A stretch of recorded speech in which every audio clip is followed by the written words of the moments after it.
Así que quiero compartir con ustedes algo relacionado a este tema.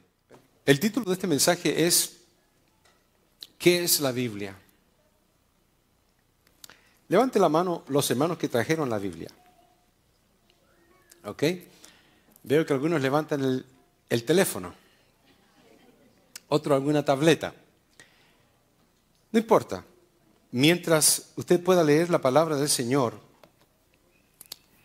en una Biblia hecha de papel o en una Biblia que la contenga un teléfono o una tableta, es la palabra del Señor. Antiguamente la Biblia estaba escrita en piedra, en cuero y también en papiro. Y incluso hasta la fecha se mantienen algunas piezas de barro cocido en donde fueron inscritos algunos pasajes bíblicos en bronce, en plata se ha escrito y también en oro, la palabra del Señor.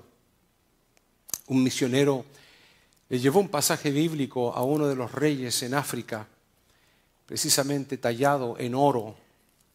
Y cuando aquel rey tomó ese pasaje bíblico en oro, lo lanzó al piso, diciendo que no necesitaba la palabra de Dios y mucho menos oro, porque tenía mucho. Hermanos, ¿qué es la Biblia? A través de los años, la Biblia se ha encontrado con situaciones precarias donde la humanidad, por no decir el sistema diabólico, ha querido destruirla. En la actualidad han salido con nuevas filosofías en cuanto a la Biblia y una de ellas es precisamente la interpretación atea de la Biblia.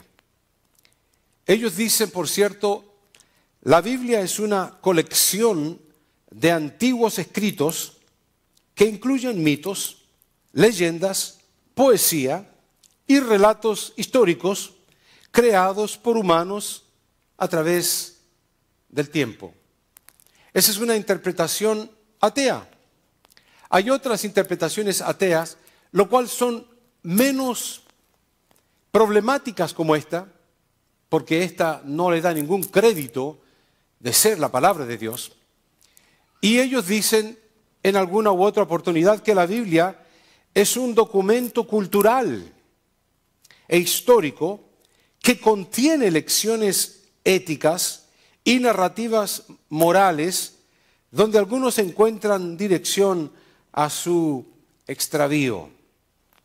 A través de las edades, la Biblia que nosotros tenemos, sea la Casiodoro de Reina, sea la Biblia de las Américas, sea la Biblia Dios habla hoy, que son diferentes versiones o traducciones, el pasaje principal de la Biblia se mantiene. Pero la Biblia ha querido ser destruida por el mundo. Se ha encontrado frente a hombres y mujeres que la han querido deliberadamente destruir. La sociedad la ha querido rechazar rotundamente el mensaje que se encuentra en la palabra de Dios. La sociedad ha querido suprimir la verdad y desmentir la Biblia. La Biblia ha recibido alteración textual, lo cual han habido entidades que se han preocupado de cambiar la tonalidad o el rumbo de las palabras, la lógica, para que pueda ser interpretada de una forma totalmente diferente a lo que el Espíritu Santo ha deseado.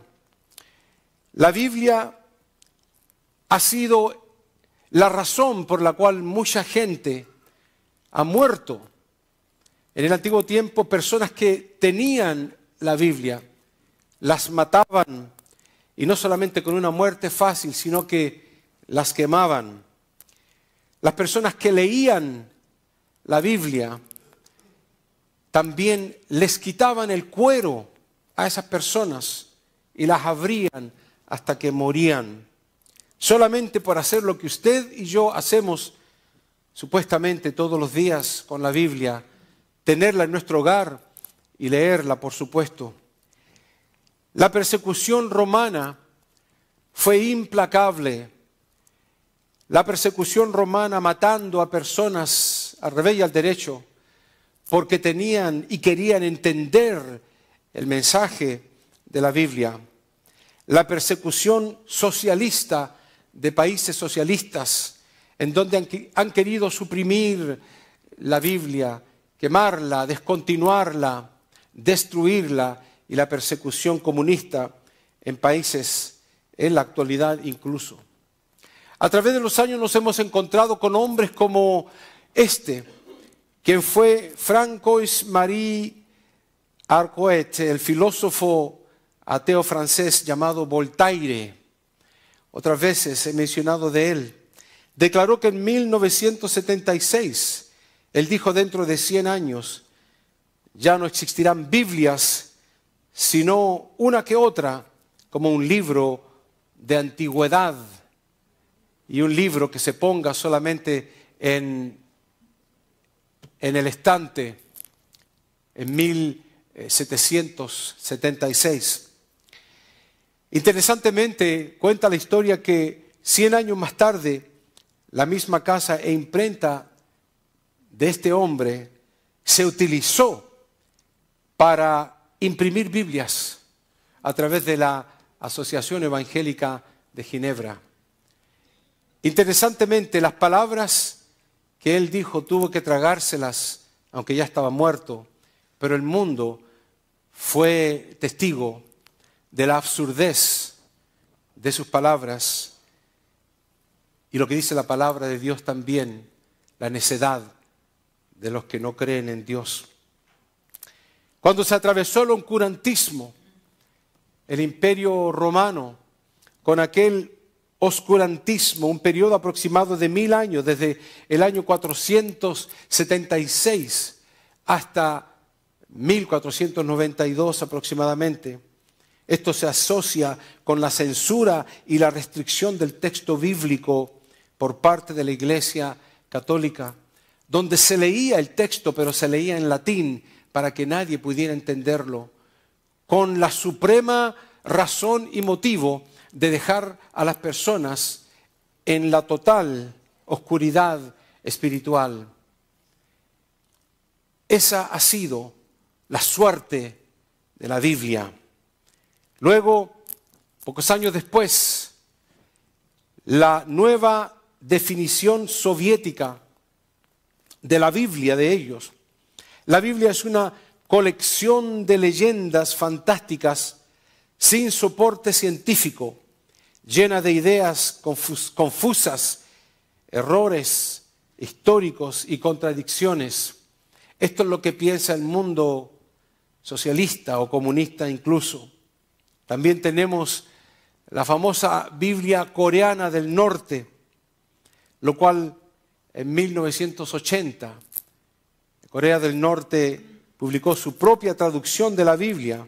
Esta traducción fue hecha con propósitos políticos y se ha escuchado y se ha entendido de que han tergiversado rotundamente las Escrituras hasta el punto de darles otra idea a la persona para que tenga otra esperanza de vida, lo cual pudieran encontrar en el gobierno y no necesariamente en Dios.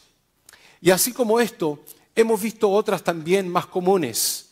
Por ejemplo, los testigos de Jehová, con la famosa traducción del Nuevo Mundo. Interesantemente, la misma enciclopedia le llama a los testigos de Jehová una secta y no necesariamente una religión fidedigna. La actual y conocida secta religiosa de los testigos de Jehová comenzó en Pensilvania en 1870 como un estudio bíblico iniciado por el famoso Charles Taze Russell, y hasta el día de hoy siguen ellos golpeando puertas, intentando decir de que Cristo Jesús es hermano del diablo.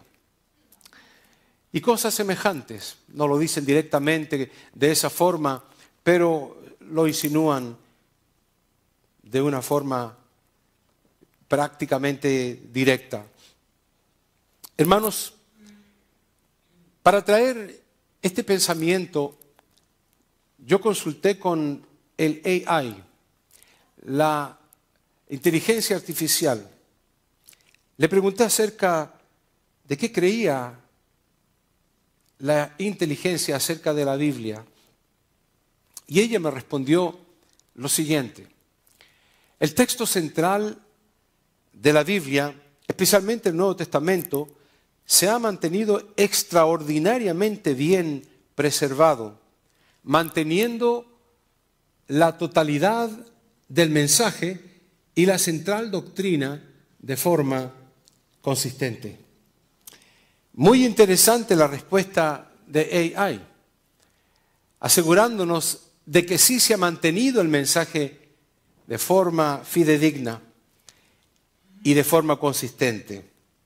Pero hermanos, en realidad eso es lo que dice el mundo, y aunque tenga aroma a algo correcto, niegan la eficacia de la Biblia.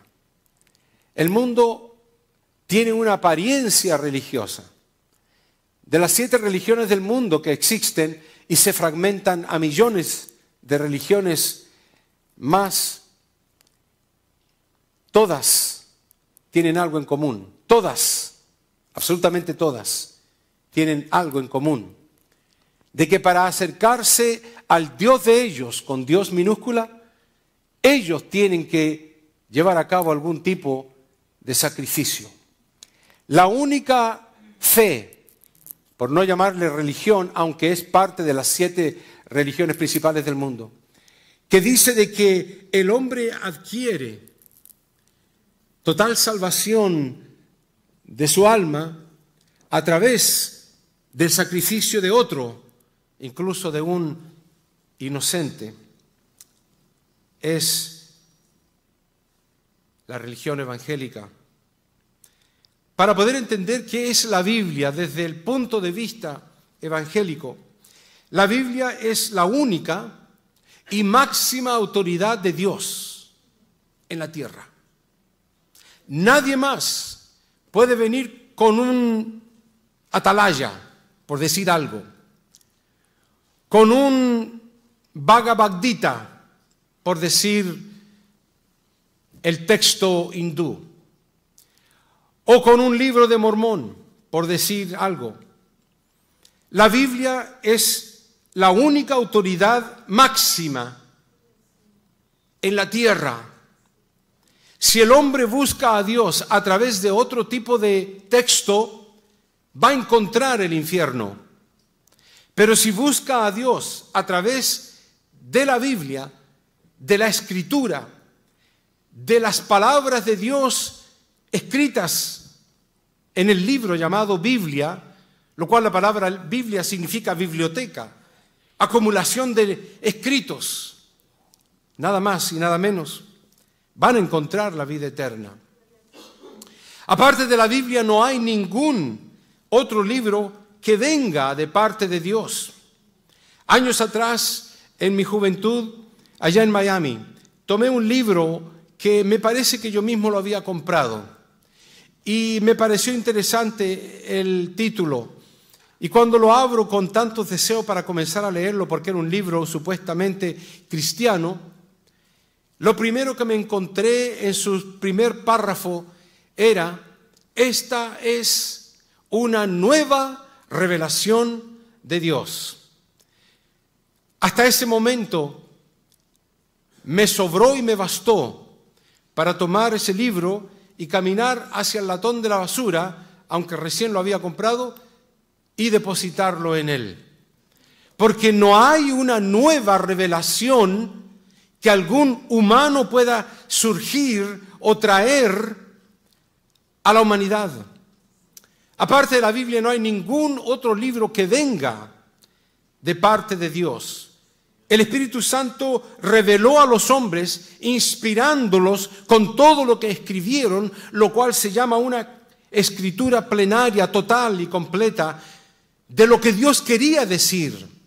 No significa que Dios pudiera haber dicho más, pero Él dijo lo que quería. Y Él dijo lo que nosotros necesitábamos saber. La palabra de Dios no existe nada más ni usando la palabra toda. Dice la palabra del Señor, la palabra de Dios que oísteis de vosotros, la recibisteis no como palabra de hombres, sino según es en verdad la palabra de Dios. Quiero decirles, hermanos, que la Biblia es totalmente verdadera. No podemos pensar de que una parte es verdadera y la otra parte es falsa. Está totalmente equivocado esa persona. La Biblia es plenamente, totalmente verdadera, sincera, inequívoca y justa. La Biblia es absolutamente y totalmente verdadera, no puede ser desmentida. La veracidad y certeza de la Biblia es absoluta. Mientras usted crea eso, usted está en el camino correcto, porque la palabra del Señor dice, según tu fe será hecho. Y dice que sin fe es imposible agradar a Dios. Es verdad, se intenta afirmar la veracidad de la Biblia a través de los descubrimientos arqueológicos, pero es todo lo contrario. Los escritos de la Biblia confirman los descubrimientos. La ciencia dice que los descubrimientos confirman la Biblia equivocados. La Biblia existió primero. Ella confirma todo lo demás. Ella fue dicha por Dios. Este es el resultado de lo que Dios dijo. Cuando entendemos estos detalles en cuanto a la Biblia, sabemos con quién nos enfrentamos cuando leemos la purísima palabra de Dios ante nuestros humanos ojos. La palabra de Dios, absolutamente nada puede destruir la eficacia y la virtud de la Biblia. Cuando Cristo Jesús iba caminando y aquella mujer tocó su vestido, dice la orilla, entendemos que tocó algo que pudiera haber sido los tzitz en el hebreo, en la orilla del vestido de Jesús. Algunas traducciones dicen que Cristo dijo, virtud salió de mí. Usted quiere ver virtud de Dios, absorba la palabra escrita de Dios a través de sus ojos. Asimílela en su mente, asimílela en su pensamiento. Romanos capítulo 7, versículo 12 dice, la ley a la verdad es santa. El mandamiento es santo, justo y bueno. La ley de Jehová es perfecta. Todos tus mandamientos son verdad. Sumamente pura es tu palabra. Justicia eterna son tus testimonios. Todos tus mandamientos son verdad. La suma de tu palabra es verdad. Y eso es por tomar algunos versículos, porque la Biblia se defiende sola. No tenemos que ir a la universidad o a un seminario para ser elocuentes y poder tener labia para poder defender la Biblia. La Biblia sin nosotros sigue existiendo, pero nosotros dejamos de existir a un momento y la Biblia continúa, porque la palabra de Dios nunca dejará de ser. El cielo y la tierra pasarán, pero mis palabras, dice la palabra del Señor, nunca jamás pasarán. Permanecen para siempre. La palabra del Señor lo dice para nosotros, porque la ira de Dios se revela, dice, desde el cielo contra toda impiedad e injusticia de los hombres que detienen con injusticia la verdad. ¿Qué es lo que detienen? Detienen lo que está escrito en la palabra de Dios y lo detienen con injusticia. Eso es el oscurantismo. Eso sucedió entre los años 400 y los años 1400, 1000 años de diferencia, de oscurantismo. Creían de que podían esconder, apaciguar, enmudecer el mensaje de la palabra de Dios. No, señores, cuando lleguemos al cielo y estemos con los redimidos, va a haber un grupo incontable de humanos entre los años 400 y los años 1400 que fueron salvos, aunque estuvieron viviendo en medio del oscurantismo. La Biblia es la revelación de Dios. Nosotros predicamos la revelación de Dios. Nosotros sencillamente tomamos lo que Dios nos ha dado y lo entregamos. La Biblia es la revelación de Dios, inspirada de Dios a los hombres. La intención y el pensamiento de Dios están escritos en la Biblia. ¿Usted quiere saber lo que Dios piensa? Lea la Biblia. ¿Usted quiere saber lo que Dios siente? Lea lo que Él escribió. Lea esa carta de amor para nosotros. La Biblia declara de Dios singularismo. Por eso que enseñamos en el instituto el monoteísmo. No enseñamos el pluralismo religioso, no enseñamos el panteísmo ni el politeísmo. Enseñamos de que Dios, Shema Israel, Adonai Eloheinu, Adonai Echad, Dios es uno solamente. Ámalo como un Dios, adóralo como un Dios, dale toda la honra y la gloria, porque es la única fe, la única religión en el mundo que cree en un Dios. ¿Sabía usted que los hindúes tienen 1 millón de dioses? Por eso que no quieren matar a una vaca, porque puede que vaya pasando un dios. Por eso que las ratas andan por todos lados, porque la que va ahí puede ser una diosa. Creen en una confusión. Dios tenga misericordia de esta generación. La palabra del Señor nos dice: yo soy, dice Señor Jehová, y ninguno más hay. No hay Dios fuera de mí. Lo vuelvo a repetir. ¿Por qué? ¿Por qué Dios repite esto? Para que lo entendamos. Porque sabe que somos testarudos.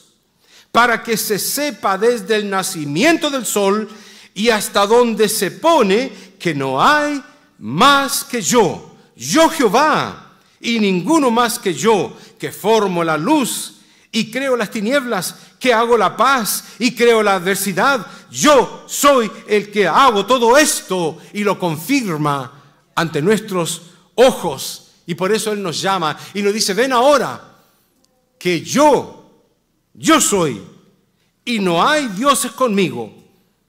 Yo hago morir y yo hago vivir. Yo hiero y yo sano, y no hay quien pueda librar de mi mano. Porque yo alzaré a los cielos mi mano y diré: vivo yo para siempre. Esas son palabras del Eterno. ¿Quién puede ir contra ellas?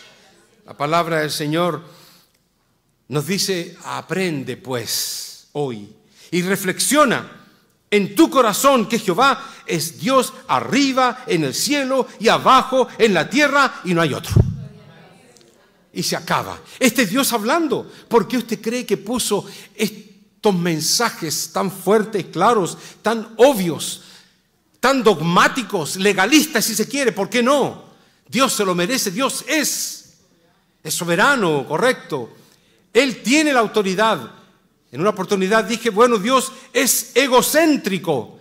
La palabra egocéntrica es derogativa aquí en medio nuestro, implicando de que nosotros no podemos llamarnos egocentristas, egolatristas, porque no nos creeríamos dioses. Pero Dios puede decirse que Él es el ego. Él es el ego, centro del cosmos, del universo. Y ahí estás tú y yo metidos, buscando y esperando de su amor y de su misericordia. Entendemos que todo lo que Dios quiso decirnos y solo lo que Dios quiso decirnos está en la Biblia. Por eso que no podemos inyectarle nada más a la palabra de Dios. Hay algo que se llama la exégesis, sacar la interpretación de la Biblia. Luego está entonces la eisegesis, que vendría siendo inyectarle nuestra propia interpretación equívoca. Está malo. Por eso hay tantas interpretaciones. En alguna oportunidad he estado yo enseñando la Biblia y años atrás me recuerdo que había un grupo de hermanos y pregunté, ¿qué usted interpreta en cuanto a lo que yo he leído? Y entonces una hermana levanta la mano y dice, pastor, yo interpreto esto y esto y este otro. Y otra hermana levanta la mano y dice, bueno, yo tengo otra interpretación. Yo interpreto esto y otra. Cada hermana tenía su propia interpretación. ¿Cuántas interpretaciones habrá querido dar el Espíritu Santo cuando Él entregó su palabra en aquellos escritores santos? Solamente lo que nos concierne como humanos está escrito en la Biblia. Hay cosas que la palabra de Dios nos dice, no te metas en esa área. Por ejemplo, no consultes los muertos. ¿Por qué? ¿Por qué Dios no quiere que no consultemos los muertos? Porque alguien en la Biblia lo consultó y bajó un demonio y le habló. Si tú quieres que te baje un demonio, entonces consúltate a tu mamá, consúltale a tu papito que está muerto, consúltale a tu amigo, tu amiga, tu hermana y a cualquier familiar que ya haya fallecido, consúltale. Vamos a ver quién se aparece. Por eso, hermanos, que es importantísimo entender el mensaje de Dios para nosotros, porque entonces hay toda clase de malas interpretaciones y la gente más se enreda en esa tela de araña de el mundo que ofrece una interpretación diferente y errónea a las Escrituras. Y por eso tenemos personas adorando el viento, adorando una piedra, adorando el sol, las estrellas, leyendo el horóscopo, mirándose la palma de la mano y tratando de entender las líneas, o cortando un árbol como dice Isaías y también Salmos, y le hacen una figura y lo adoran. Y luego entonces después el resto de madera que quedó la ponen en el fuego porque hace frío. Quemaron al diosecito ese.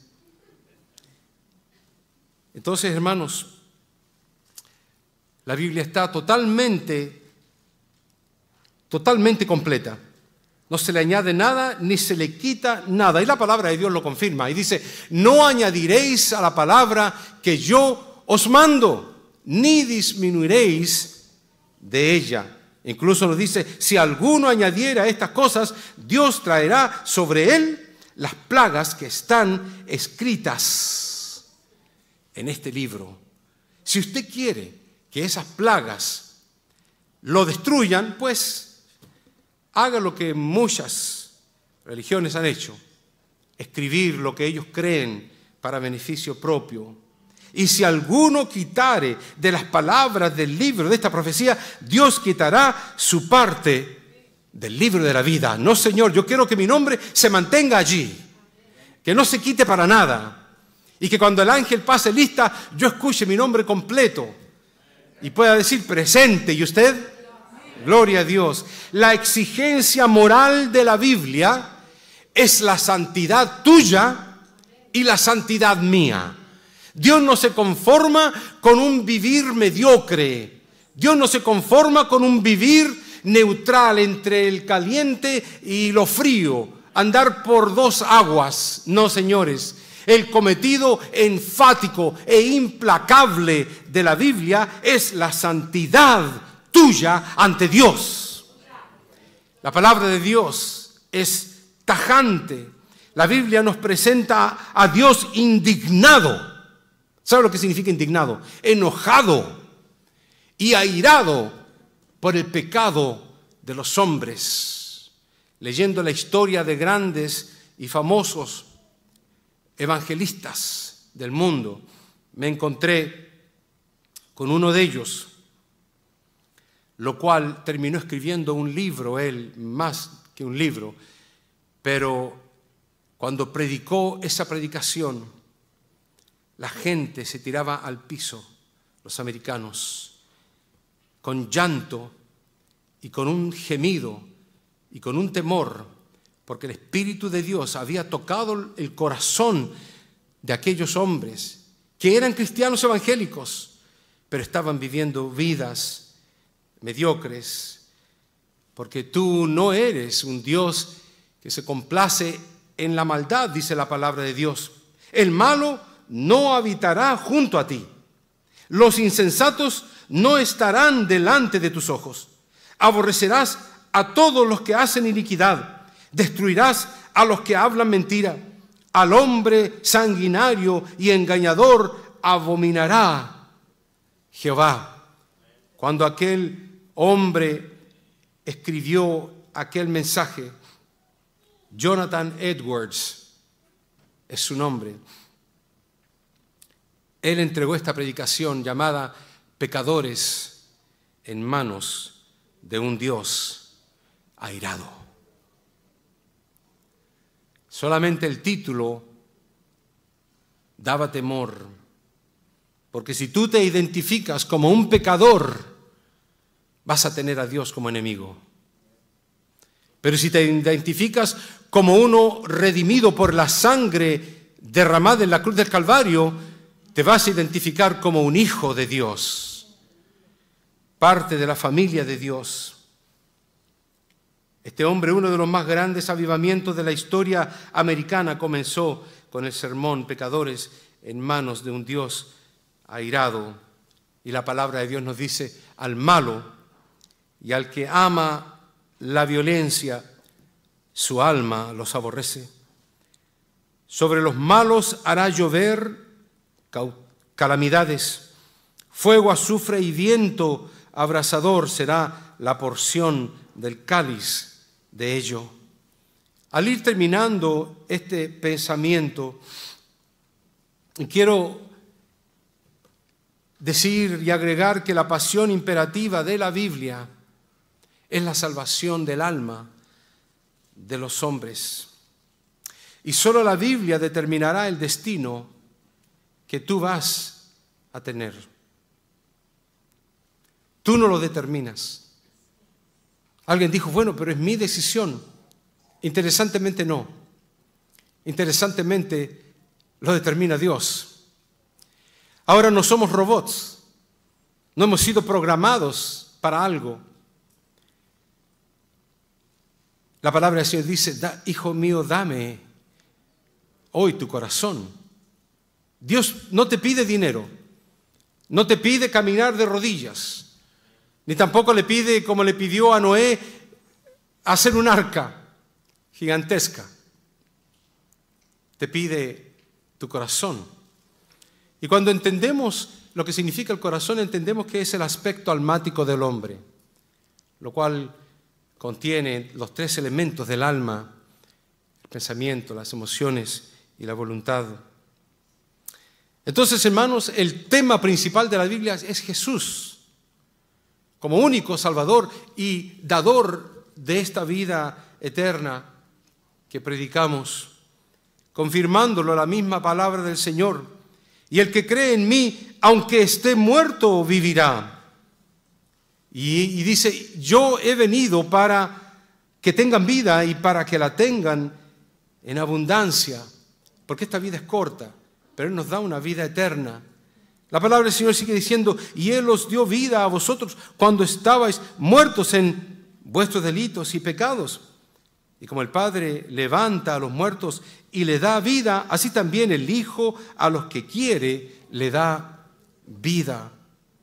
Y para ir terminando, hermanos, la palabra del Señor nos confirma: y esta es la vida eterna, que te conozcan a ti, al único Dios verdadero, a Jesucristo, a quien has enviado. Entendiendo la segunda persona de la Trinidad, que es parte de la primera persona de la Trinidad y es parte de la tercera persona de la Trinidad, y los tres son uno.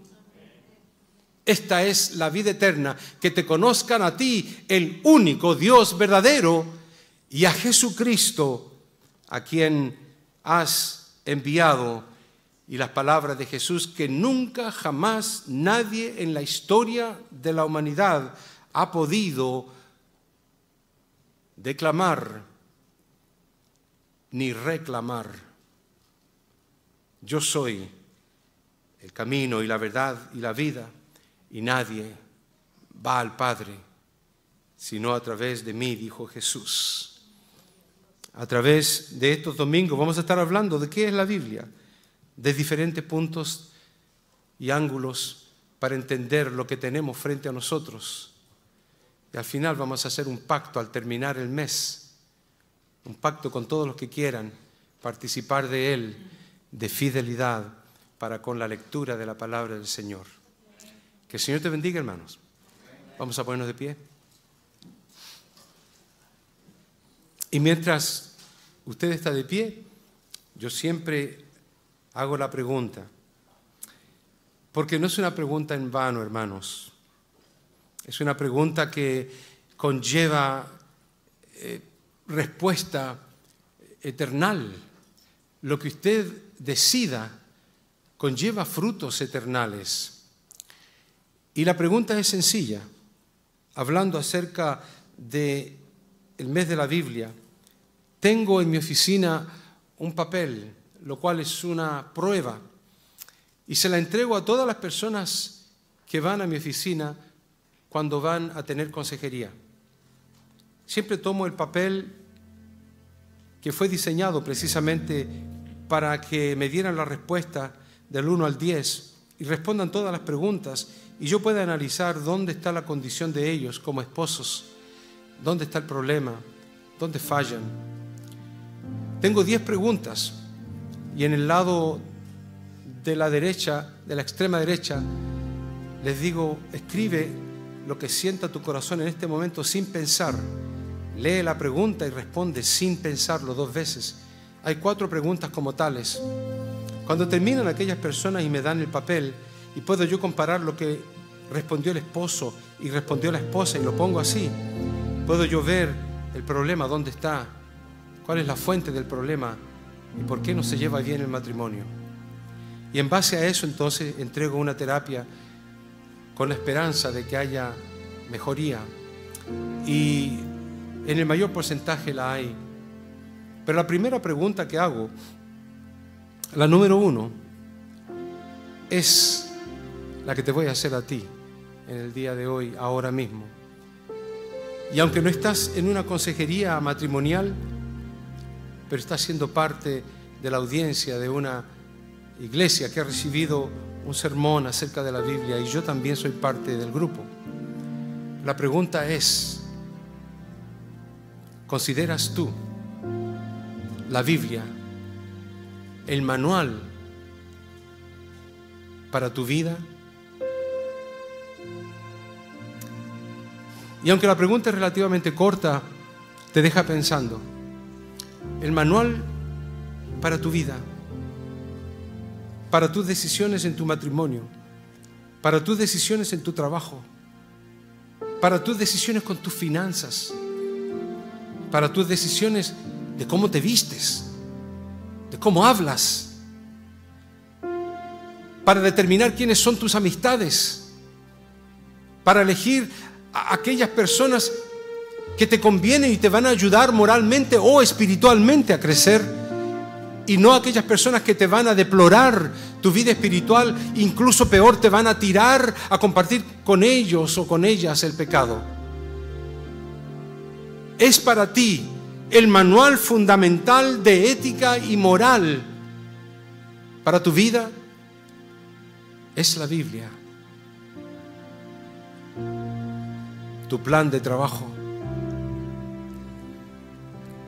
Si hubiera aquí alguna persona que no conoce a Cristo, que nunca ha venido a los pies de Cristo, que no ha dicho yo acepto a Jesús, hágalo. No pierda el tiempo.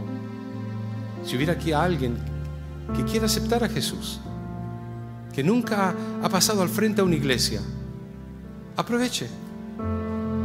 Aquí no comemos a nadie. pero sí oramos por usted. Y si necesita oración para arrepentimiento, yo estoy dispuesto como pastor a orar por usted y hacer oficial ese arrepentimiento ante Dios.